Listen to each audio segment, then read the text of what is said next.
So I hope all of you can see the screen. সবাই স্ক্রিনটা দেখতে পাচ্ছ, তাই তো? And you can hear my voice as well, right? Just confirm any one of you. Yeah, so it's okay. So হ্যাঁ sir, we can দেখা যাচ্ছে। Proceed. আচ্ছা, সো ক্রোমাটিন ইমিউনোপ্রেসিপিটেশন কি? Basically it's a molecular biology technique. এই টেকনিকটা কেন use করা হয়? এই টেকনিকের সাহায্যে আমরা ডিএনএ প্রোটিন ইন্টারাকশন দেখতে পারি।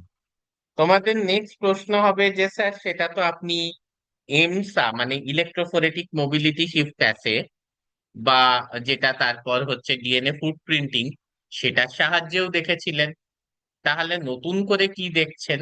নতুন করে এটাই দেখছি যে ক্রোমাটিন ইমিউনো প্রেসিপিটেশনের সাহায্যে আমি সেলের ভেতরে মানে ইন ভিভো কন্ডিশনে, ঠিক আছে? এর আগে এমসা বা আমরা যখন ফুটপ্রিন্টিং ব্যবহার করেছিলাম, that is in vitro condition, ঠিক আছে? সেটা ইন ভিট্রো কন্ডিশন ছিল। এক্ষেত্রে আমরা ইন ভিভো কন্ডিশনে কিন্তু স্টাডি করতে পারছি গিয়ে হচ্ছে interaction between proteins and DNA, ঠিক আছে? তাহলে এটা কিসে সাহায্য করে? এটা হচ্ছে যে স্পেসিফিক প্রোটিনস, যেমন ধরো ট্রান্সক্রিপশন ফ্যাক্টর বা হিস্টোনস বা মডিফাইড হিস্টোনস মানে হচ্ছে ফসফোরিলেটেড বা অ্যাসাইলেটেড বা মিথাইলেটেড হিস্টোনস। হ্যাঁ, এই এইগুলো কোনো পার্টিকুলার রিজিয়ন অফ দ্য জিনোমের সঙ্গে অ্যাসোসিয়েটেড আছে কিনা বা ইন্টারঅ্যাক্ট করছে কিনা, সেই স্টাডিটা কিন্তু করতে পারি আমরা এটার সাহায্যে, ঠিক আছে? আচ্ছা, এবার যেটা ব্যাপার হচ্ছে যে তাহলে এই ক্রোমাটিন ইমিউনো প্রেসিপিটেশন এটা কিন্তু কয়েকটা জায়গায় বিশালভাবে ইউজ করা হয়। কি কি? না, কফিটা একটু খেয়ে বলছি।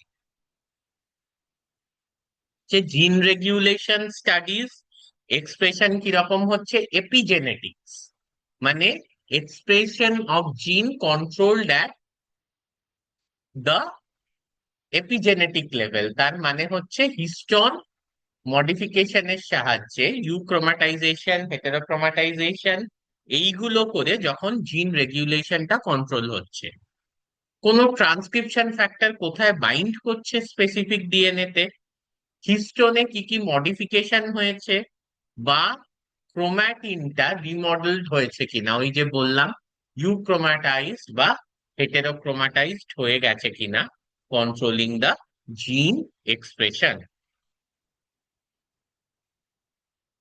এবার আমরা এর প্রিন্সিপালটা বুঝি, টেকনিকটা দেখো। এই যে ক্রোমাটিন ইমিউনোপ্রেসিপিটেশন বা চিপ, এটা আমি তোমাকে একেবারে বেসিক প্রিন্সিপালটা 1 2 3 4 5 6 করে দেয়া আছে। আমি খুব সোজা ভাষায় বলে দিচ্ছি। প্রথম কাজ হচ্ছে যে আমি ডিএনএ এর সাথে প্রোটিনকে ক্রস লিঙ্ক করব। ক্রস লিঙ্ক করব মানে বেঁধে দেব, ঠিক আছে? এই বেঁধে দেওয়ার কাজটা করে গিয়ে হচ্ছে কিছু ক্রস লিঙ্কার, যার মধ্যে একটা খুব কমন, সেটা হচ্ছে ফর্মালডিহাইড, ঠিক আছে? ফর্মালডিহাইডের সাহায্যে কিন্তু আমরা ডিএনএ আর প্রোটিনকে বেঁধে দিতে পারি। নাও রিমেম্বার দিস, এক ধরনের চিপ হয়, মানে ক্রোমাটিন ইমিউনোপ্রেসিপিটেশন হয়, যেটাকে আমরা বলি নেটিভ ক্রোমাটিন ইমিউনোপ্রেসিপিটেশন বা এন চিপ। এই এন চিপের ক্ষেত্রে কিন্তু প্রথম স্টেপটা আমরা করি না। সেটা হচ্ছে ডিএনএ আর প্রোটিনকে কিন্তু আমরা বাঁধি না, আমরা নর্মালি ইন্টারঅ্যাক্ট করতে যদি, যেমন ধরো হিস্টোনের সাথে ডিএনএ, এগুলোকে আর আলাদা করে বাঁধার কিন্তু কিছু নেই। তাহলে এন চিপ বা নেটিভ, নেটিভ মানে হচ্ছে সেখানে আমরা কোনো কেমিক্যাল ইউজ করব না বা কোনো মডিফিকেশন করব না। নেটিভ মানে হচ্ছে যা প্রোটিন আছে সেটা যেভাবে ডিএনএ কে বাইন্ড করে আছে সেটা থাকুক। But once you cross-link the DNA with the protein, then what do you see? সেটা হচ্ছে যে এবার ডিএনএ প্রোটিনটা কিন্তু খুব জোরালো ভাবে যুক্ত হয়ে গেল। এবার আমি সেলটাকে ফাটাবো। ফাটিয়ে আমি কি করব? যে ক্রোমাটিন মানে যার সঙ্গে ক্রোমাটিনটাকে আইসোলেট করে ছোট ছোট টুকরো করে নেব। এবার ওই যে ডিএনএ প্রোটিন কমপ্লেক্সটা আছে, ওই কমপ্লেক্সের এগেনস্টে আমি অ্যান্টিবডি দিলাম, মানে প্রোটিনটার এগেনস্টে রাদার।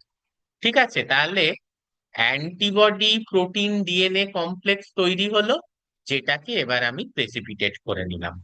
প্রেসিপিটেট করার পরে আমাকে কিন্তু এবার ডিএনএটাকে ছাড়াতে হবে ডিএনএ প্রোটিন কমপ্লেক্সের থেকে। সেইটা কিভাবে সম্ভব? না, সেইটা করার জন্য আমি কিন্তু কি করলাম, ক্রস লিঙ্কটাকে রিভার্স করলাম।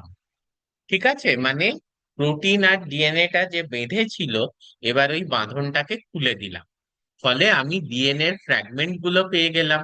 কারণ তার আগে আমি বলেছি দ্বিতীয় স্টেপে যে ক্রোমাটিনটাকে কিন্তু আমি ফ্র্যাগমেন্টেড করেছি। কিভাবে করেছি?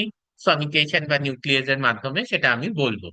এইবার এই যে ফ্র্যাগমেন্টটা আমি পেয়ে গেলাম ডিএনএ, সেটাকে কিন্তু আমি পিসিআর বা কোয়ান্টিটেটিভ পিসিআর বা মাইক্রোঅ্যারে বা সিকোয়েন্সিং এর সাহায্যে অ্যানালাইজ করতে পারি।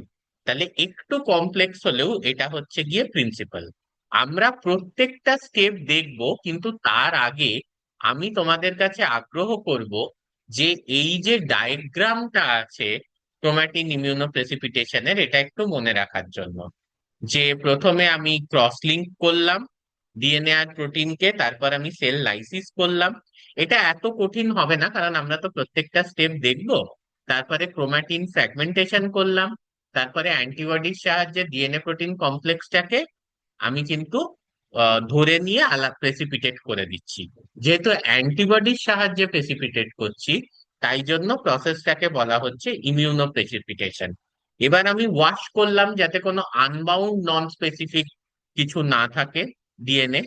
তারপর আমি বাঁধনটা খুলে দিলাম, এবং খুলে দেওয়ার পর ডিএনএটাকে পিউরিফাই করে সেটাকে পিসিআর, কোয়ান্টিটেটিভ পিসিআর বা সিকোয়েন্সিং এর সাহায্যে অ্যানালাইজ করলাম, মাইক্রোঅ্যারেও করতে পারি। এবার আমরা একটু ইন্ডিভিজুয়ালি স্টেপস গুলো দেখি। ঠিক আছে, স্টেপ নাম্বার ওয়ান, সেটা হচ্ছে গিয়ে যে ক্রস লিঙ্ক করা। তাহলে ফর্মালডিহাইড এমন একটা কেমিক্যাল এজেন্ট যেটার সাহায্যে কিন্তু আমি ডিএনএ আর প্রোটিনকে একসাথে বেঁধে দিতে পারি। কি পারপাস? এটার পারপাস হচ্ছে ইনভিভো ইন্টারাকশন, যেটা হচ্ছে গিয়ে ডিএনএ আর প্রোটিনের মধ্যে, সেটাকে আমি প্রিজার্ভ করলাম নেক্সট স্টেপে। কারণ তা না হলে কি, তুমি একটা জিনিস ভাবো, যখন আমি সেলটাকে লাইস করছি বা ফাটাচ্ছি, তারপর আমি যখন ক্রোমাটিনটাকে ফ্র্যাগমেন্ট করছি, আমি যখন সেগুলোর জন্য তো আমরা কেমিক্যাল বা কোনো মেকানিক্যাল স্ট্রেস ইউজ করছি। আমি যদি ডিএনএ আর প্রোটিনটাকে বেঁধে না রাখি, সম্ভাবনা আছে, আই রিপিট, সম্ভাবনা আছে যে ওদের যে ইন্টারাকশনটা, সেই ইন্টারাকশনটা ভেঙে যাবে, due to the chemicals we use or the mechanical stress we use during cell lysis, মানে সেল ফাটানোর সময়, এবং ক্রোমাটিন ফ্র্যাগমেন্টেশন, মানে ক্রোমাটিনকে টুকরো করার সময়। এবার এই যে সেলটা আমি ফাটালাম, তাহলে কি হলো, আমার ক্রোমাটিনটা রিলিজড হয়ে গেল। তার মধ্যে কি কি কম্পোনেন্ট আছে? ডিএনএ আছে, হিস্টোনস আছে, এবং হিস্টোনস আমরা জানি যে ডিএনএ প্যাকেজিং এর জন্য খুব ইম্পর্টেন্ট, এবং অন্যান্য ডিএনএ বাইন্ডিং প্রোটিনস আছে like transcription factors and all. এইবার থার্ড স্টেপে যেটা আমি করব, এই ক্রোমাটিনটা যেটা সেল লাইসিসের পর আলাদা হয়ে গেছে, সেটাকে আমি কি করব, স্মল ফ্র্যাগমেন্টে ব্রেক করব। Okay, I hope all of you know this, this is very basic, যে ক্রোমাটিনের মধ্যে কিন্তু you have DNA, you have proteins and you have small amount of RNA as well. তাহলে সেই যে ক্রোমাটিনটা আমরা সেল লাইজ করে পেলাম, we are only interested about the components like the DNA, histones, and DNA binding proteins. Now we will fragment these chromatins. কত? Now we will fragment in such a manner that the DNA we are getting would be 200 to 1000 base pairs. এই ফ্র্যাগমেন্টেশনটা আমি কিসের সাহায্যে করব? না, এই ফ্র্যাগমেন্টেশনটা আমি সনিকেশন করে করব। ঠিক আছে, বা মাইক্রোকক্কাল নিউক্লিয়াস ডাইজেশনের মাধ্যমে করব। মাইক্রোকক্কাল নিউক্লিয়াস ডাইজেশন তোমরা প্যাকেজিং এর ক্ষেত্রে, ক্রোমোজোম প্যাকেজিং এর ক্ষেত্রে পড়েছিলে, যেখানে আমরা এটা বোঝার চেষ্টা করছিলাম যে একটা পার্টিকুলার যে তোমার হিস্টোনে যে কোর পার্টিকেল আছে, তার চারদিকে কতটা ডিএনএ র্যাপ করে আছে। সেই যে 146 base pair reps around the core particle মানে অক্টামার, হ্যাঁ হিস্টোন অক্টামারের চারদিকে র্যাপ করে আছে, সেইটা ব্যাপারটা আহ মানে H3H4 এর দুটো দুটো চারটে আর H2H2B দুটো দুটো চারটে, এটার চারদিকে 146 বেস পেয়ার ডিএনএ র্যাপ করে আছে। That we came to know by micrococcal nucleus digestion. So the take home message is, in spite of the presence of proteins, micrococcal nucleus can fragment DNA into small fragments. Second thing is sonication. Now sonications are ultrasonic sound waves। এই ultrasonic sound waves গুলো আমরা use করি sell লাইসিসের জন্য, but this could also be use for fragmentation of chromatin. This is kind of a mechanical stress which shears the DNA. ঠিক আছে, it is a mechanical stress which shears the DNA due to the frequency, very high frequency it creates, হ্যাঁ, by this ultrasonic sound waves। এরপর কি, now the most important thing, that is immunoprecipitation. কিভাবে করব না, আমরা specific antibody use করব against the target proteins. Target proteins মানে যেগুলো ডিএনএ কে বাইন্ড করে আছে। তা আমার কিন্তু উদ্দেশ্যটা হচ্ছে যে এই টার্গেট প্রোটিনটা ডিএনএ কে কোন জায়গায় বা কোন রিজিয়নে বাইন্ড করে আছে। তাহলে this target protein could be a transcription factor, so we have to use an anti-transcription factor antibody.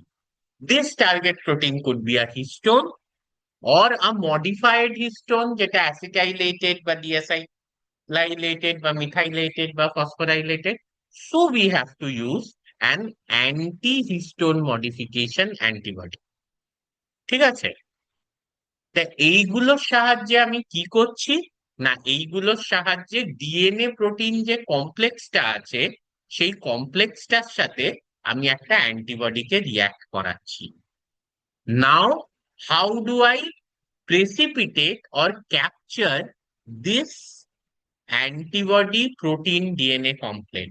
Again I repeat, this antibody protein DNA complex এটাকে আমি প্রেসিপিটেট করব কি করে বা ক্যাপচার করব কি করে? For that we use two different methods. One is protein A agarose beads। Protein A staphylococcus aureus এর থেকে একটা প্রোটিন পাওয়া যায়। সেই প্রোটিনটাকে যখন আমি অ্যাগারোস বিডস এর সাথে যুক্ত করে রাখছি, তখন কি হচ্ছে, তখন হচ্ছে সেই প্রোটিনটাকে অ্যাগারোস বিডস এর সাথে যুক্ত করে রাখলে আহ এই যে প্রোটিন এটা, এটা এফসি রিজিয়ন অফ আইজিজির সাথে বাইন্ড করতে পারে। তাহলে প্রোটিন এটা binds with the FC region of IgG antibody, হ্যাঁ, এবং আহ যেহেতু এই প্রোটিন এটা যুক্ত আছে গিয়ে হচ্ছে অ্যাগারোস বিডস এর সাথে, so the total IgG antibody protein and the DNA complex is precipitated. Similarly, এই যে protein G which is bound to magnetic beads can also be used to precipitate the DNA protein complex. How? Antibody DNA protein complex. Sorry. How? Because this protein G, it is derived from Streptococcus and it also binds to the FC region of the IgG মানে immunoglobulin G antibody। ঠিক আছে, এবং protein জির কিন্তু পরিসরটা অনেক বেশি, মানে অনেক স্পিসিজের ইমিউনোগ্লোবিউলিন জি কে কিন্তু প্রোটিন জি বাইন্ড করতে পারে। এর পরের স্টেপে আমাদের কি করতে হবে, now we have to wash. Why do we have to wash, কেন আমাকে ওয়াশ করতে হচ্ছে? Because we have to ensure যে there is no non specific DNA, হ্যাঁ, অর প্রোটিন যেটা কিন্তু আমাদের প্রেসিপিটেটের মধ্যে রয়েছে। So we have already precipitated the antibody DNA protein complex. Now we have to ensure that there is no non-specific DNA and or protein which, which got or both which got precipitated। এটা আমরা repeated buffer দিয়ে washing করে ensure করব। তারপরে যদি আমাকে ডিএনএটাকে analyse করতে হয়, I have to make sure that I reverse the cross linking, মানে ওই যে ডিএনএটাকে প্রোটিনের সাথে আমি বেঁধে ফেলেছিলাম, এবার সেটাকে খুলতে হবে। So how do I do that? I use heat. এই হিটের সাহায্যে কিন্তু ফর্মালডিহাইডের দিয়ে যে ক্রস লিঙ্কিংটা হয়েছিল, সেই ক্রস লিঙ্কিংটাকে রিভার্স করা গেল। রিভার্স করা গেল মানে এবার প্রোটিনটা কিন্তু ডিএনএটাকে আলাদা করে ছেড়ে দিল। ঠিক আছে? এবং এই প্রোটিনটার আর আমার কোনো দরকার নেই, কারণ আমার দেখার উদ্দেশ্য যে ডিএনএ এর কোন ফ্র্যাগমেন্টটা ওই প্রোটিনটার সাথে বাইন্ড করেছিল, বা ডিএনএ এর কোন রিজিয়নটা ওই প্রোটিনটার সাথে বাইন্ড করেছিল। ফ্র্যাগমেন্টটা এই জন্য বলছি কারণ আমরা কিন্তু একটা স্টেপে সনিকেশন বা মাইক্রোকক্কাল নিউক্লিয়াসের সাহায্যে ফ্র্যাগমেন্টেশন করেছি। তাহলে ডিএনএ এর কোন ফ্র্যাগমেন্টটা ওই প্রোটিনের সাথে বাইন্ড করেছিল, বা ডিএনএ কোন পার্টিকুলার রিজিয়নটা ওই প্রোটিনের সাথে বাইন্ড করেছিল। ওকে, জাস্ট আ মিনিট, আমার একটু বেল বাজছে, আমি একা আছি, আমি দেখছি।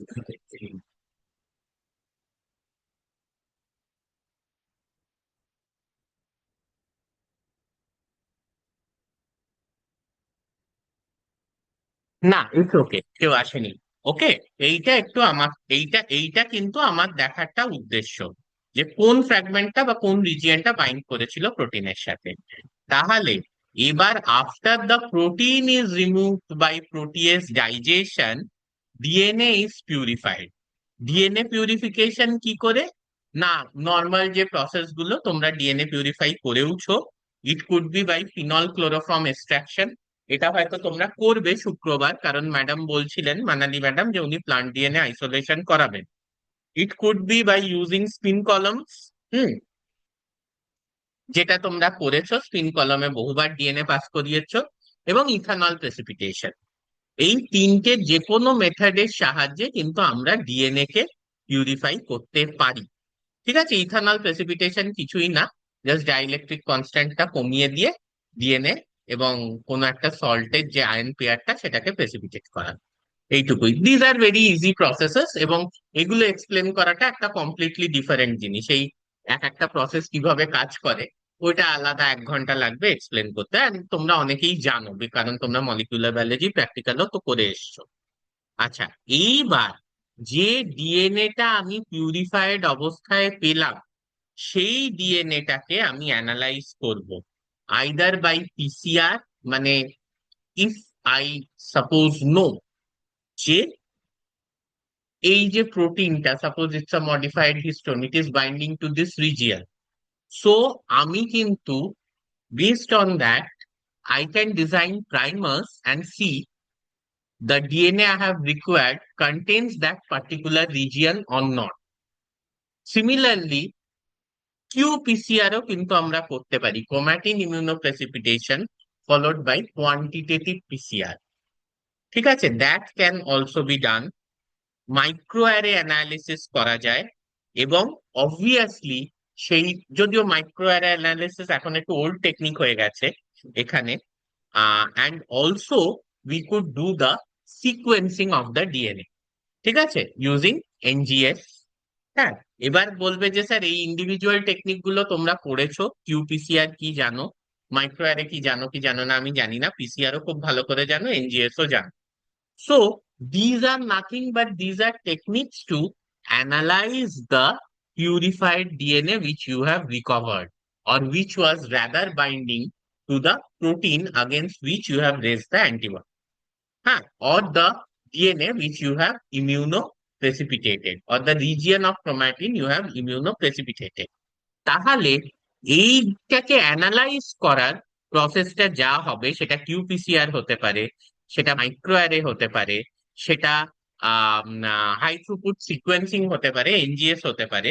তার উপর এটার নাম হচ্ছে ক্রোমাটিন ইমিউনোপ্রেসিপিটেশন কিউপিসিআর, যেটা হচ্ছে এইটা ক্রোমাটিন ইমিউনোপ্রেসিপিটেশন কিউপিসিআর।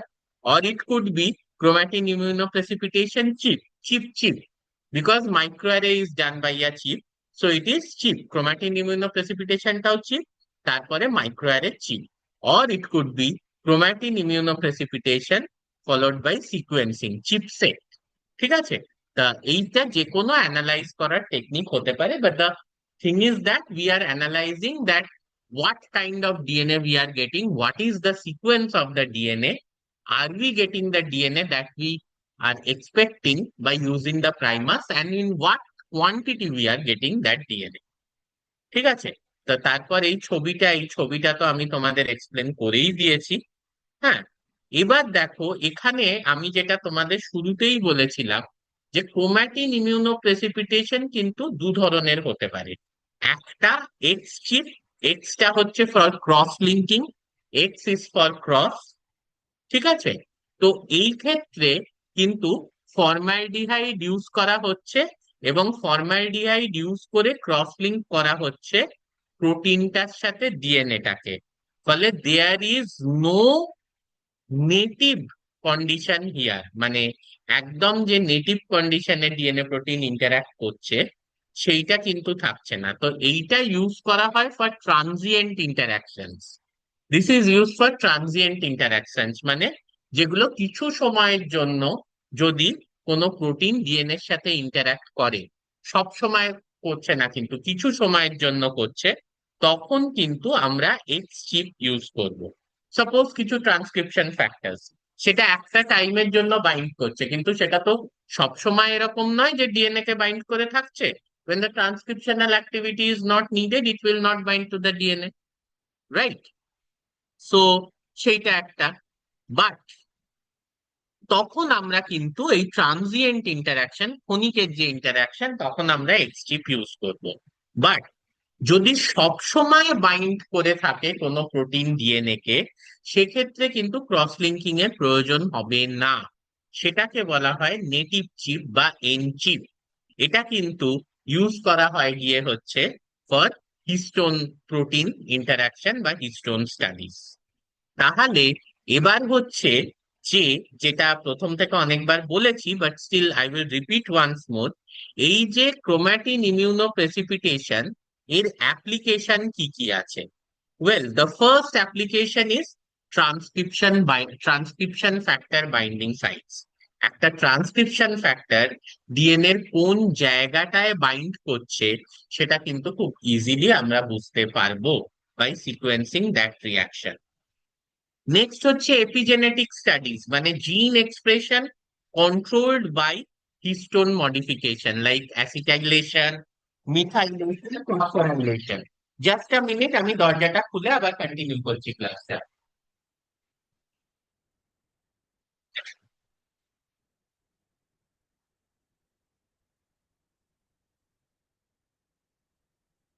ওকে, so next acetylation, methylation, phosphorylation. তাহলে এগুলো কি?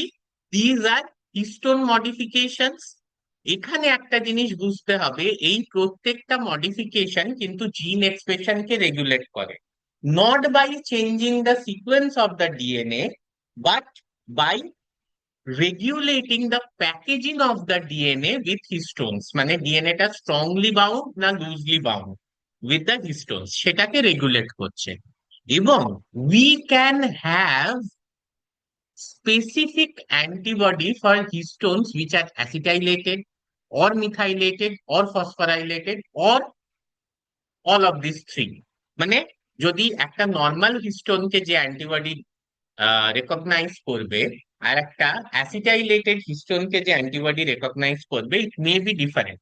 So the take home message is, আমরা কিন্তু অ্যাসিটাইলেটেড হিস্টোনের বা মিথাইলেটেড হিস্টোনের বা ফসফোরাইলেটেড হিস্টোনের এগেনস্টে অ্যান্টিবডি রেজ করে, আই রিপিট, এই পোস্ট ট্রান্সলেশনাল মডিফিকেশন গুলোর এগেনস্টে অ্যান্টিবডি রেজ করে সেইটার সাহায্যে কিন্তু প্রেসিপিটেট করতে পারি গিয়ে হচ্ছে acetylated বা methylated histones K along with the DNA. So by this we can see the epigenetic studies also. মানে this includes যে gene regulation, যেটা থার্ড পয়েন্ট আছে, which is activation of genes or repression of genes based on euchromatization or heterochromatization. Also the changes in chromatin structure, যেটা আমি বললাম, it could be tightly packed or heterochromatized, or it could be loosely packed or euchromatized. Similarly, disease research অনেকগুলো আছে, যেমন ধরো cancer biology, developmental biology কিংবা neurobiology. এই যে অসুখগুলো, এগুলো রিসার্চেও কিন্তু খুব ফ্রিকুয়েন্টলি ক্রোমাটিন ইমিউনোপ্রেসিপিটেশন ইউজ করা হয়। এর অ্যাডভান্টেজ কি কি? অ্যাডভান্টেজ হচ্ছে যে DNA protein interaction in Vivo কন্ডিশনে, মানে সেলের মধ্যে আমরা স্টাডি করতে পারি। হ্যাঁ, এবং খুব স্পেসিফিক্যালি স্টাডি করতে পারি, because suitable antibodies are extremely specific for the proteins we want to study and their subsequent interaction with the DNA. Epigenetic studies, which include gene expression, activation, repression, histone modification, and chromatin remodeling, এই সবকিছুর জন্য কিন্তু chip use করা যায়। এবং this is very compatible with the sequencing technologies, মানে এখন যে হাই থ্রুপুট সিকোয়েন্সিং হয়েছে সেটার সঙ্গে খুব কম্প্যাটেবল, কারণ চিপের পর we are getting the pure DNA which can be used for sequencing. So this is one thing. আর যেটা এখন সব থেকে ইম্পর্টেন্ট মেথড, সেটা হচ্ছে chipset, that is chromatin immunoprecipitation followed by high throughput sequencing. এখানে once we are getting the pure DNA after purification, সেটা phenol chloroform হতে পারে বা তোমার কলম বেস, যেটা সব থেকে প্রেফারেবল, বা ইথানল হতে পারে। কলম বেসটাই সব থেকে প্রেফারেবল। তো সেইটার পরে কিন্তু আমরা we are going for a sequencing, high throughput sequencing বা এনজিএস, যেটার সাহায্যে কিন্তু আমরা একটা জিনোম ওয়াইড অ্যানালিসিস করতে পারি with very high sensitivity, and we can identify novel binding sites for our known proteins. Okay, so this is all for chromatin immunoprecipitation. এখানে আমি স্টপ করছি sharing, and now I will take questions. Recording আমি stop করছি, now I will take questions.